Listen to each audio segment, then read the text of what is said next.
On the one hand, medical advances enhance diagnosis and life-saving treatments.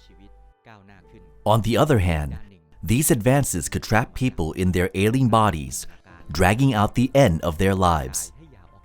Instead of departing in peace naturally, patients end up suffering from lines, tubes, drains, and numerous medications. With the recognition that everyone has the right to determine how they live until their last breath, Article 12 of the National Health Act 2007 endorses an individual's right to create a living will in writing, declaring their refusal of public health treatment provided merely to prolong their terminal stage of life or to deny them an end to their severe suffering. Article 12 and the living will aren't a means to speed up the end of life. They allow patients to reach the end of their lives on their own terms, given their symptoms. We just support them to pass on peacefully and painlessly. The Maharaj Nakhon Chiang Mai Hospital is another hospital that integrates the provision of Article 12 into its end-of-life or palliative care for patients. The hospital offers a systematic care plan backed by a multidisciplinary team of medical professionals to ensure the quality of life of patients in a terminal condition, allowing them to pass on peacefully. We classify patients into 3 groups. The first group scores between 10 and 30 on a palliative performance scale, or the terminal stage, with 0 being the end of life. The second group scores between 40 and 60 on a palliative performance scale. Patients in this group are undergoing treatment and require information in order to make decisions. The third group scores between 70 and 100 on the PPS. Most patients in this group have just been diagnosed. Classifying patients this way helps to coordinate the provision of information and the patient care plan across both medical team and family.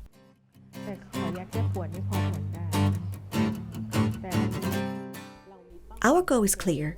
When we visit a patient, we know what the patient's goal is. My goal is the same as the palliative care goal, which focuses on quality of life and a peaceful passing. Quality of life is symptom management to enable patients to live happily in peace with equipment to support them at home. As for a peaceful passing, this involves the patient's advanced care plan.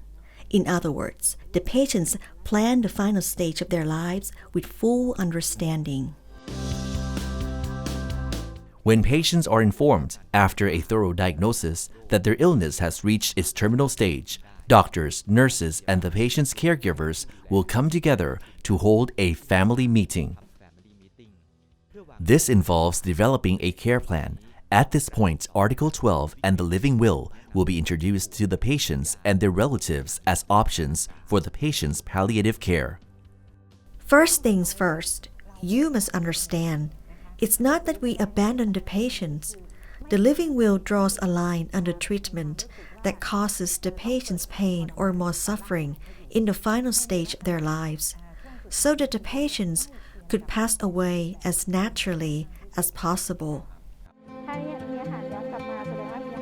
When the patients in their terminal stage wish to go home, Maharaj Nakhon Chiang Mai Hospital opens up for relatives a ward with ventilators, allowing them to stay overnight with the patients and learn how to operate these machines so that they can appropriately care for the patients at home. If the patients in their terminal stage live in the city and decide to go home, the family medicine team will visit the patients to monitor their conditions and support their relatives or caregivers. However, if the patients live outside the city, the hospital will transfer the patients into the care of their local hospitals so they can access equipment support and receive home visits from medical professionals. With this level of care, many terminal stage patients live longer than anticipated, and when the time comes, they pass away in peace. Initially, the doctor told me that once all the medication and life support equipment were withdrawn, Mom would only last 2 hours, and I wasn't sure whether she would make it home in time. I was in shock. Only 2 hours? Mom would only have 2 hours with me? However, when she got home, I looked after her as planned. I rearranged the house so that it felt cozy so she could feel at home, and Mom lives on for another month. The Maharaj Nakhon Chiang Mai Hospital has also expanded the provision of palliative care to the Thamapakon nursing home and introduced the residents here to the living will. In this way, residents can articulate their intentions for the terminal stage of their lives. Towards the end of my life, if I were to become so ill that I needed help from the hospital, it is stated in my living will that I would refuse to be resuscitated. I don't want any life support, nothing. I refuse to be put on a ventilator. I don't want anything, no resuscitation, nothing. I don't want tube feeding. Do not resuscitate.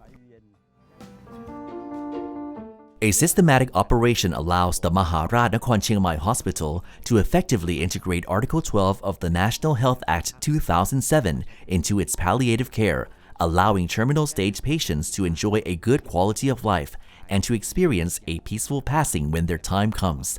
This care program also efficiently minimizes misunderstandings between patients, their relatives, or caregivers and doctors.